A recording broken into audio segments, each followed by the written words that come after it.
The rumor that the Lost Primarchs are returning was started by none other than Games Workshop themselves, and now after 7 years of steady teases, they're at it again. So with the leak and reveal of the 3rd edition of the Horus Heresy game and the new box set, we got this website, thehorushearsay.com. And yes, GW is poking fun at us, and at themselves. But the casual mention of rumors on this novelty Age of Darkness website is dealt with in a way that makes it obvious they aren't discounting the rumors, like the 18-sided dice they mention as a nod to the Salamanders leak.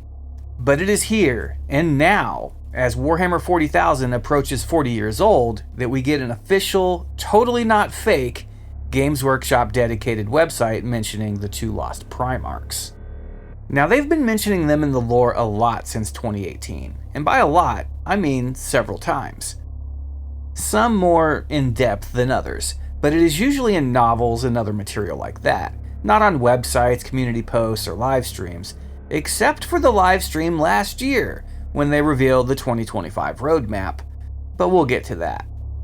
So what did the Horus Hearsay website actually say, and can we trust it at all? Is this just a tease? Is it misdirection? I honestly don't think it is. Let's check out the webpage and the snippet from the article in question and see what it definitively says. Okay, so the thing I want to bring attention to is the very first post on the Horus Hearsay website, which says, Rules overhaul. Apparently there's a D18 in the box. Obviously something we've never seen in Heresy before. D18? 18 legions? 2 theories on this. Maybe some new mechanic for choosing Legion special rules, or some sort of Legion supremacy role. We'll see if we can find out anything else. Okay, so there's a couple more posts or so, and then they mention the 18 again. But also this time, they pay special attention to the 2. Do the math! Number 2 in the crosshair with 18 as the frame number. 18 known legions, 2 missing. That can't be a coincidence. What does it mean? So that is a mention of the missing Primarchs, and on its face it can be disregarded. Except every single thing on this parody/leak website is trolling the community, and it all literally means something. Let's continue and look at a more recent post on the Horus Hearsay website. Games Workshop are really having fun with this one. And why wouldn't they be? Folks like me have waited well into the multiple decades for even the tiniest of teases, and they know that. Okay, so just the other day they posted this, and it is hilarious how they play it off like they're just hearing the rumors like anyone else in the Warhammer community. No dice? Photo leak. We know there's a D18 in the new box, but we don't see one. Must be fake. Alright, that's them saying that they were just being facetious with the D18, and duh, of course they were. How would that even work? But I think it is funny, and if we take it at face value, they're saying, hey, we said it was 18, but it's not. Even though we showed you 18, there's something else going on here. And finally, we get to the most recent mention on the website in question, which is this one. 2 and 11. So now we're hearing that the D18 is just a D20 with the 2 and the 11 scratched off? Cool and thematic? Or are D20s cheaper to manufacture? Both? To me, this can't be taken as a standalone thing. If it was, then sure, we could absolutely disregard it. But last year, I believe it was during the Nova Open livestream, they gave us a roadmap for 2025 and into the future beyond, heading toward 2027, when Warhammer 40,000 turns 40 years old. And my god, that makes me feel old, as I remember the day Rogue Trader hit my local game store in 1987. So during this live stream, they put up a whiteboard and had a roadmap drawn on it and a bunch of post-it notes. It was specifically Alex and Max, and they showed a roadmap that started with Krieg returning with a new plastic range, Eldari release including all new Phoenix Lords, Emperor's Children range refresh, which have all come true. But the roadmap started getting really spicy on a lot of levels. They then said Fulgrim, which I admit I was skeptical of, but he came nonetheless. After Fulgrim, it mentioned all Chaos Primarchs return, specifically having post-it notes for Perturabo and Lorgar. But then Alpharius Returns had his own post-it note stuck to the board, and well, it was not with the Chaos Primarchs who were all grouped together.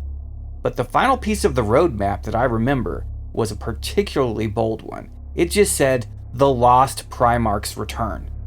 I didn't believe it, but then I dove deep into it and looked at all the lore that's come out about them, all the mentions, etc., and since 2018, they are going very strong on Lost Primarchs. The chapter at the end of Memory, the Last Council, even the novel Fulgrim, there are mentions of them, and some confrontations over them, such as when Malcador chokes Horus.